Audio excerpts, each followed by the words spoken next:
Hola a todos, soy Andrés Felipe Flores y bienvenidos a un nuevo video de tutorías Medicina Interna. El día de hoy queremos compartir con ustedes una clase de nuestro curso Crash de Laboratorio Clínico. Específicamente vamos a compartir con ustedes la clase de Perfil Lipídico. Si les gusta esta clase y desean adquirir este curso, lo pueden hacer a través del link que les estoy dejando en la descripción. De igual manera, los invito a conocer el resto de la oferta académica que tenemos disponible para ustedes en MediLearners.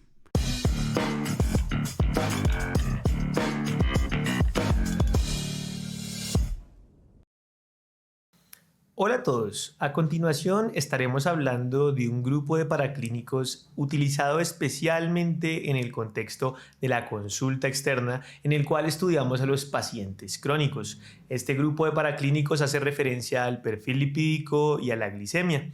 Espero que te guste, recuerda que al final de esta presentación encontrarás algunas preguntas que podrás responder con base en lo que aprendas a lo largo de esta clase. Vamos a ella. Bien, entonces, ¿qué es el perfil lipídico? El perfil lipídico se define como una serie de exámenes que miden las concentraciones de diferentes tipos de grasas en la sangre. ¿Cuáles son estos? El colesterol total, el colesterol de lipoproteínas de baja densidad, Low Density Lipoprotein en inglés, LDL, colesterol de lipoproteínas de alta densidad, High Density Lipoprotein y triglicéridos.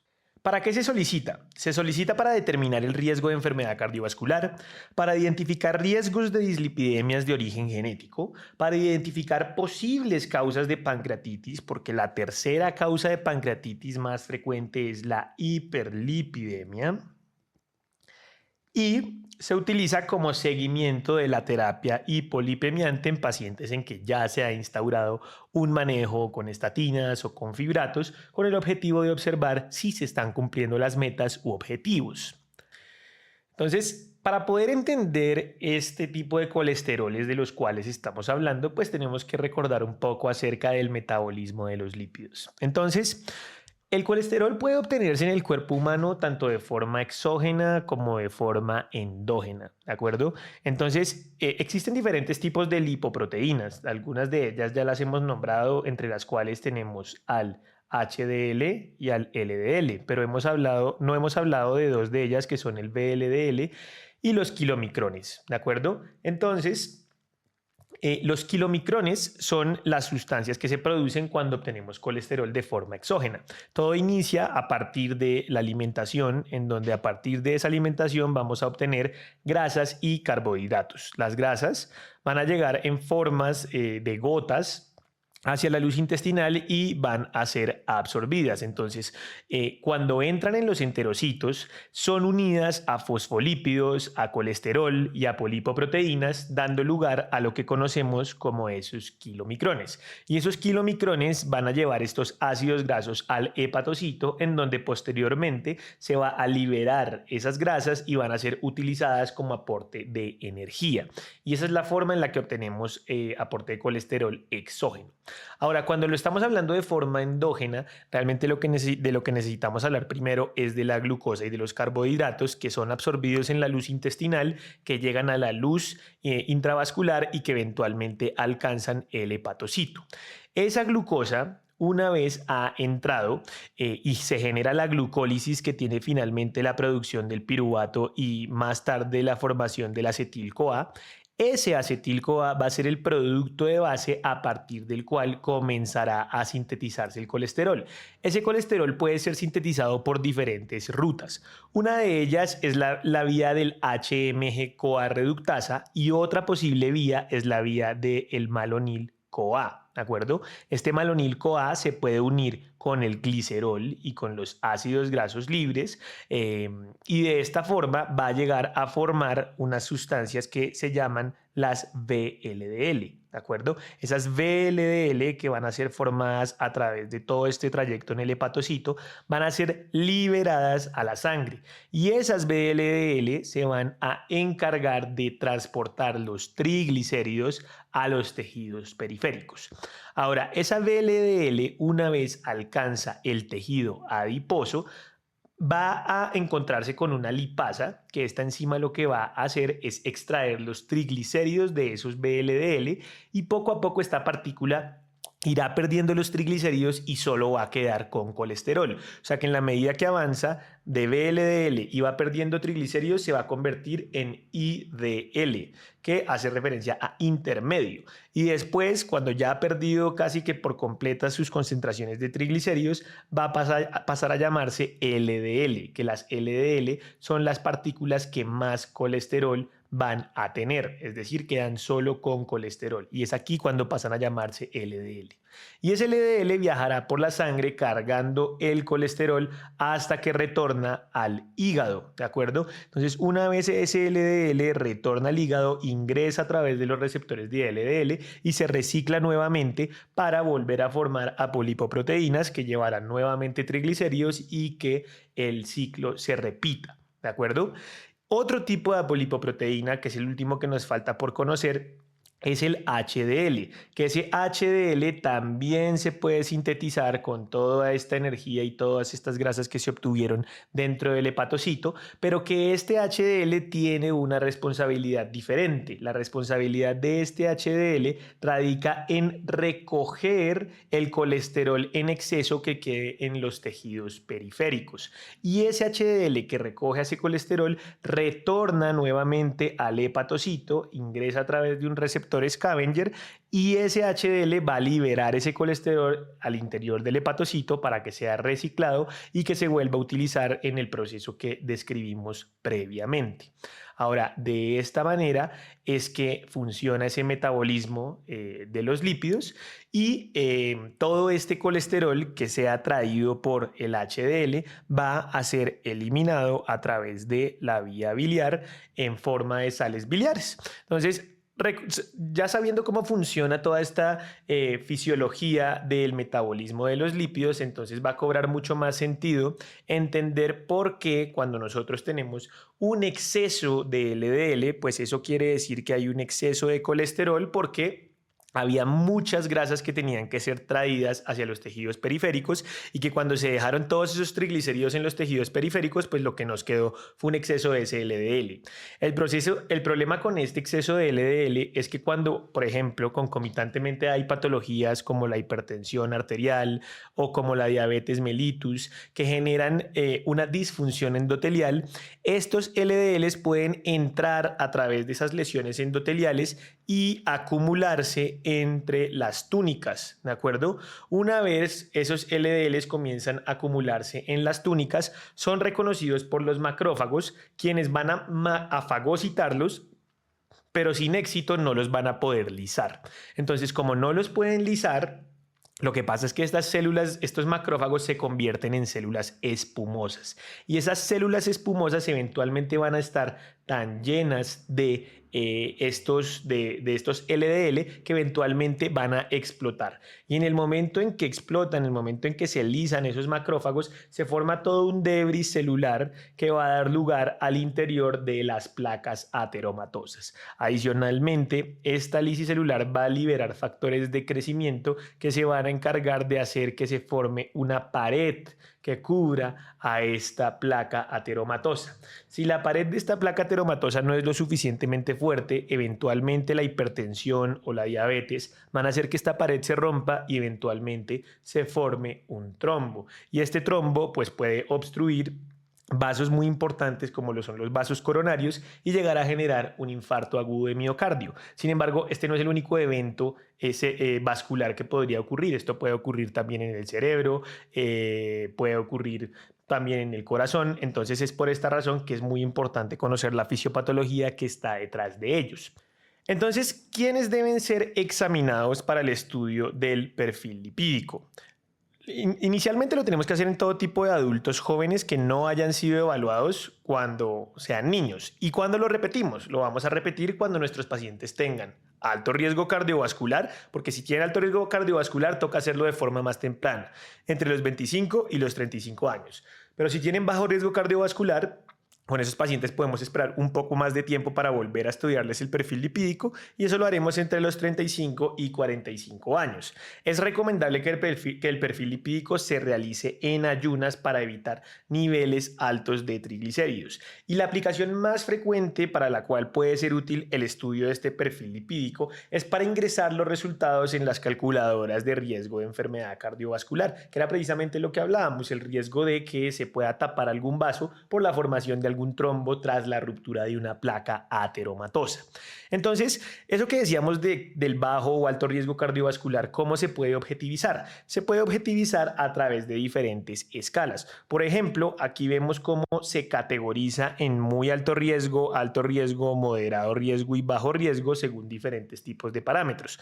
Uno de ellos es el puntaje SCORE, que cuando nosotros tenemos un puntaje SCORE que está calculado como mayor o igual a 10% del riesgo a 10 años de enfermedad cardiovascular fatal, va a representar un muy alto riesgo.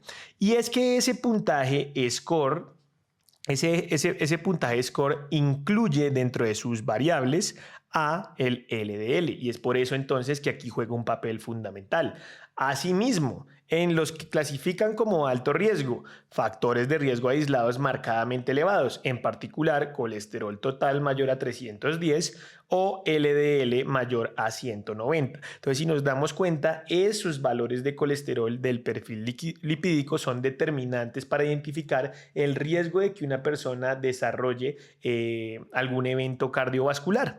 Entonces, en ese orden de ideas, como nos podemos dar cuenta, aquí el puntaje SCORE necesita como parámetros a la tensión arterial, al colesterol total, a si es mujer o si es hombre y si fuma o si no fuma. Y con ello va a asignar una casilla que representa un riesgo. Entonces, por supuesto, en la medida que el colesterol sea mayor, pues va a asignar mucho más riesgo y eventualmente ubicar a las personas en categorías de alto o de muy alto riesgo, dependiendo de qué otras características clínicas esté acompañado. Entonces, una vez hemos establecido cuál es el riesgo cardiovascular de la persona, de acuerdo a las categorías que vimos recientemente, pues dependiendo cuál sea el riesgo, la meta que vamos a tener en nuestros pacientes de LDL y de triglicéridos es diferente. Entonces, por ejemplo, en el caso de los pacientes que tienen un bajo riesgo cardiovascular, pues uno espera que su LDL esté por debajo de 116 miligramos decilitro y que sus triglicéridos estén por debajo de 150. Cuando el riesgo es moderado, uno espera que el LDL esté por debajo de 100, cuando el riesgo es alto, esperamos que esté por debajo de 70 y cuando el riesgo es muy alto, esperamos que esté por debajo de 55. Eso se logra a partir de la terapia hipolipemiante, que esa terapia hipolipemiante puede ser realizada con estatinas, puede ser realizada con medicamentos como el ezetimibe, o puede ser realizada con inhibidores del PCSK9 cuando ya definitivamente no lo logramos ni con estatinas ni con ezetimibe. El objetivo de estas terapias hipolipemiantes es llevar al LDL a estos valores meta dependiendo cuál sea el riesgo cardiovascular de nuestro paciente. En esencia, los triglicéridos se manejan de la misma forma sin importar cuál sea el riesgo cardiovascular. Y de esa forma entonces habríamos terminado de hablar de las utilidades particulares del perfil lipídico. Ahora, respecto al perfil glicémico, ¿qué es el perfil glicémico? Es una serie de exámenes que miden las concentraciones de glucosa en sangre y las concentraciones de sustancias asociadas a ella en diferentes momentos del día. Básicamente son 4 exámenes: la glicemia en ayunas, la prueba de tolerancia oral a la glucosa de 75 gramos y la hemoglobina glicada y la glicemia al azar. ¿Para qué se solicitan? Particularmente para el tamizaje de diabetes mellitus, que esta puede ser tipo 1, tipo 2, gestacional, e inclusive la guía de diabetes describe muchos tipos más de diabetes, mucho más infrecuentes, así que probablemente para la que más lo usemos sea para la diabetes mellitus tipo 2 y la diabetes gestacional. ¿Listo?